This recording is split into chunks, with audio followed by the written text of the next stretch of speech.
Tenga muy buenas tardes, licenciado. Mi nombre es Hazel Mariana Puro Sosa y pues yo aquí por el momento voy a hablar de lo que es la economía ortodoxa y la economía heterodoxa. Pues primeramente hay que hacer, bueno, siempre hay una diferencia, ¿verdad?, entre la economía ortodoxa y la economía heterodoxa.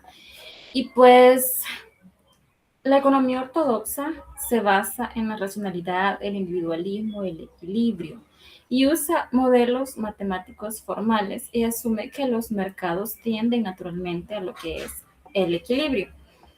En cambio, la economía heterodoxa prioriza las instituciones, la historia y la estructura social y usa métodos plurales e interdisciplinarios. Las escuelas de la economía ortodoxa son la síntesis neoclásica, la nueva economía keynesiana y el monetarismo.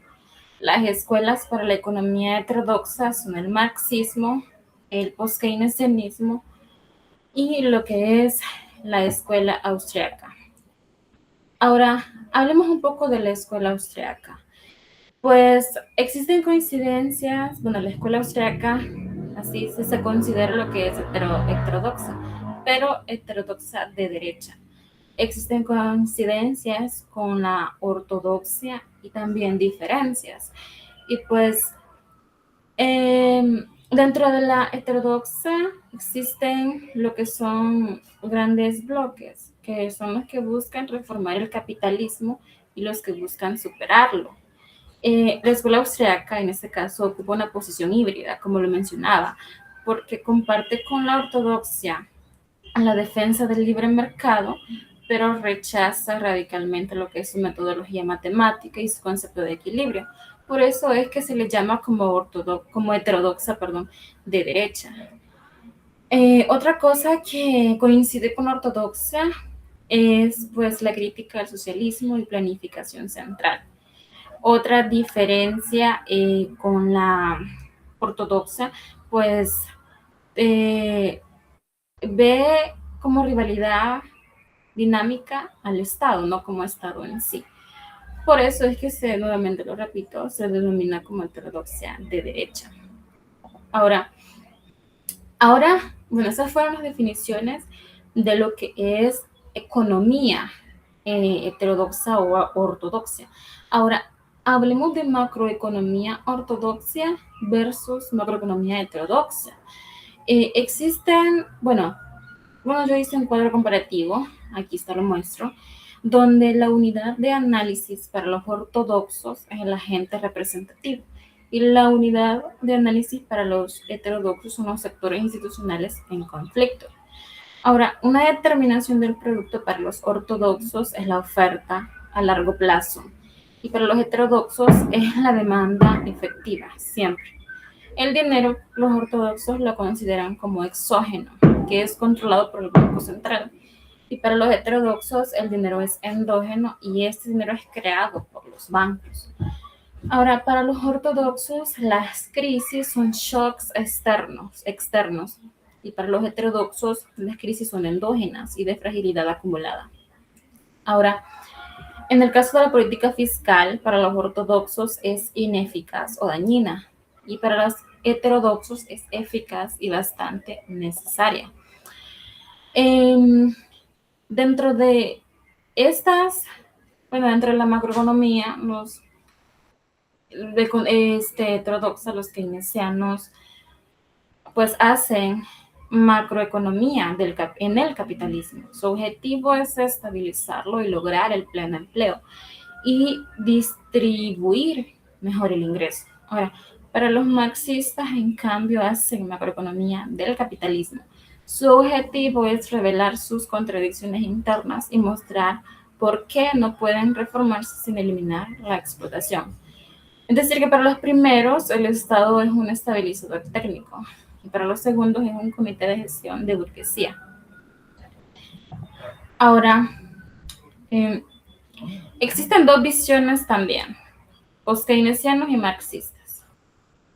En una crisis o en la economía general, los post-keynesianos y los marxistas tienen diferentes términos. Bueno, Sí, conceptos. El objetivo de los post-keynesianos es estabilizar y mejorar el capitalismo.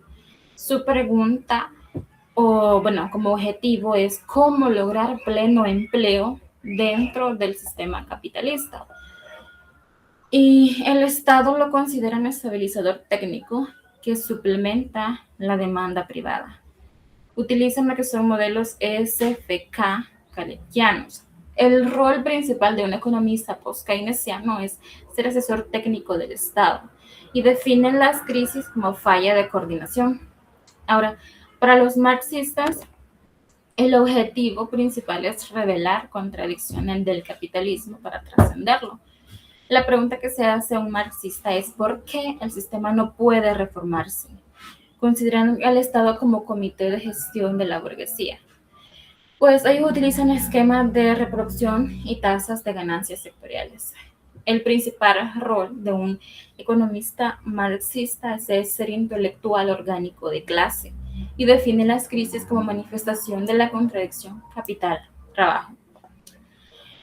Ahora pasamos a otro tema que es la trayectoria turbulenta y crisis.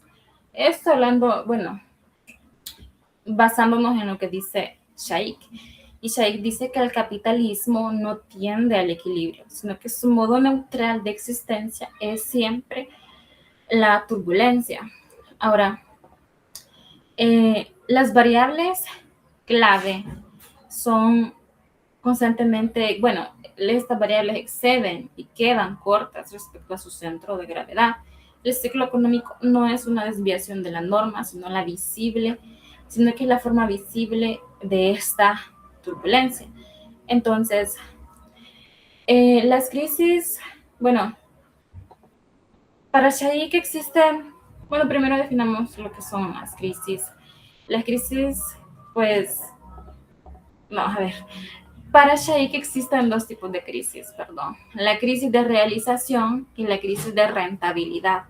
La crisis de realización o sobreproducción ocurre cuando los salarios crecen sistemáticamente por debajo de la productividad, reduciendo la participación de los trabajadores en el ingreso y generando insuficiencia de demanda. Ahora, las crisis de rentabilidad ocurren porque la competencia obliga a los capitalistas a sustituir el trabajo por maquinaria, aumentando lo que es la composición orgánica de capital y tendiendo a reducir la tasa general de ganancia, aunque la masa de ganancia absoluta pueda seguir creciendo. Shaikh también hace la diferencia entre la depresión aguda y el estancamiento prolongado. Pues la depresión aguda surge porque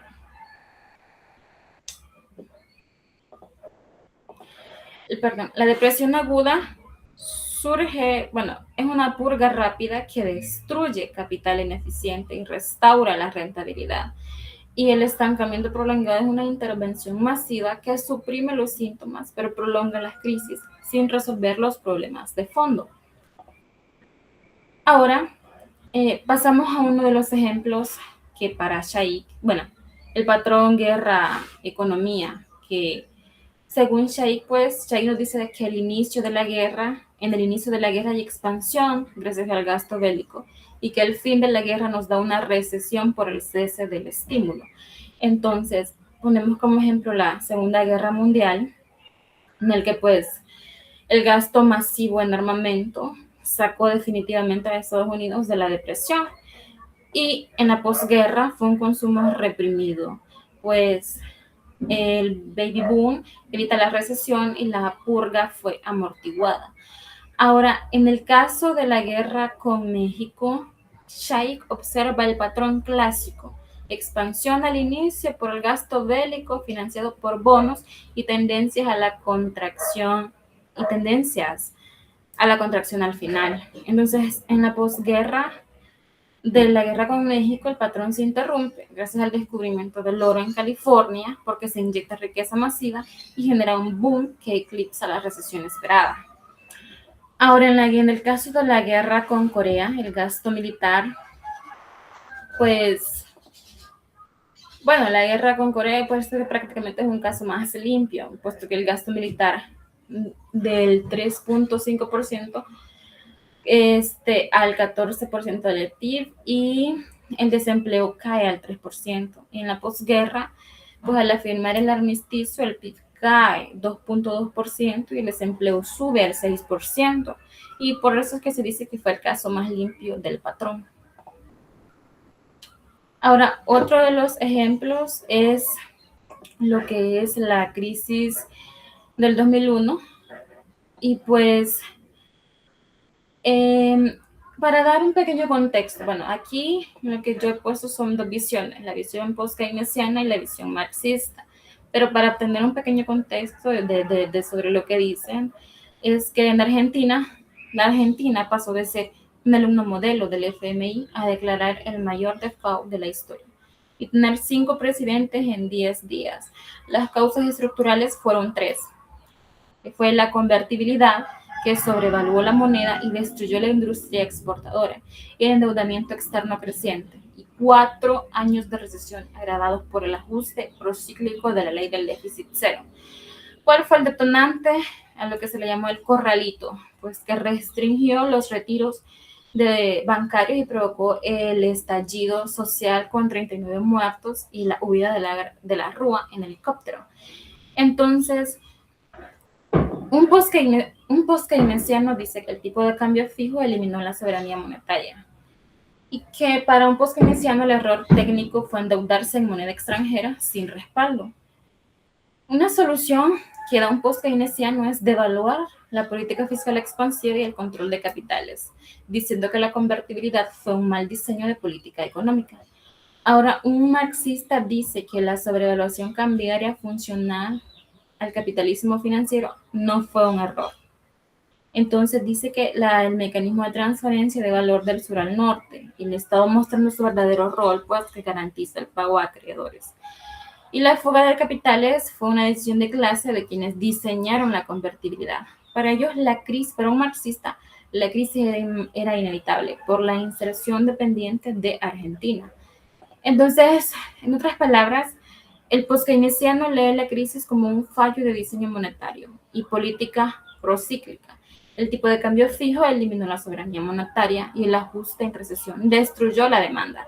Un marxista lo lee esto como la expresión inevitable de la inserción dependiente de Argentina en el capitalismo global, donde la convertibilidad no fue un error técnico, sino una política de clase que benefició al capital financiero y terminó trasladando el costo a los trabajadores. Ahora, otro, eh, otro ejemplo fue pues, la crisis del 2008, donde pues obtenemos que la causa principal pues surgió de una combinación de crédito fácil y prestaciones de alto riesgo, ingeniería financiera opaca que diseñó esos riesgos por todo el sistema global mediante productos como los CDO y calificaciones pues fraudulentamente optimistas por parte de las agencias. También se dio lo que es la quiebra de Lehman Brothers en septiembre, que desató el pánico sistémico y congeló el crédito. ¿Cuál fue la respuesta que obtuvimos a partir de esto? Pues fue el rescate masivo del sistema financiero mediante el plan TARP, donde los tipos de interés cercanos a cero y programas de expansión cuantitativa. Esto evitó el colapso total, pero generó la recuperación más lenta de la historia. Y también se reconoce pues, que la quiebra de Lehman demostró que sin sistema financiero funcionando ningún estímulo fiscal puede garantizarse. Scheich describió esta crisis como la primera gran depresión del siglo XXI y la enmarcó en su teoría, diciendo que fue una crisis sobreacumulada y caída de rentabilidad gestada durante décadas. No fue un accidente financiero. La intervención suprimió los sistemas, pero no resolvió los problemas de fondo. Eso fue lo que dijo Scheich al respecto de esta crisis. Ahora, el último, bueno, este es otro ejemplo que es Argentina y Linnaeus, donde se donde obtenemos lo que son la diferencia entre depresión aguda versus estancamiento prolongado. Y es que pues los gobiernos previos al IMEI buscaron evitar la depresión profunda mediante el gasto público expansivo, donde los subsidios generalizados financieros, donde hubieron subsidios generalizados financiados con emisión monetaria. ¿Cuál fue el resultado de esto? Pues inflación crónica y estancamiento, es decir, una estanflación donde el margen se agotó y ningún nuevo endeudamiento fue posible. Ahora, Limei cambió el enfoque radicalmente, optando por la depresión aguda. Fue un ajuste final brutal, puesto que pues, fue el fin de la emisión monetaria. La inflación baja del 200% al 30 y 55%, y más de 22,000 empresas se fueron cerradas y más de 327,000 empleos fueron destruidos. La pobreza cae al 41%, del 41% al 26%, es decir, que hubo un poder adquisitivo real, pues el mejoró. ¿Y cuál fue el riesgo? La purga es corta o se vuelve un nuevo estancamiento. Con esto, pues, se dice que el riesgo, también señalado por Shaikh, es que si la purga es demasiado profunda o demasiado prolongada, o si la inversión no reacciona, la depresión aguda puede convertirse en un nuevo y más cruel estancamiento prolongado. Y pues eso sería todo. Muchas gracias.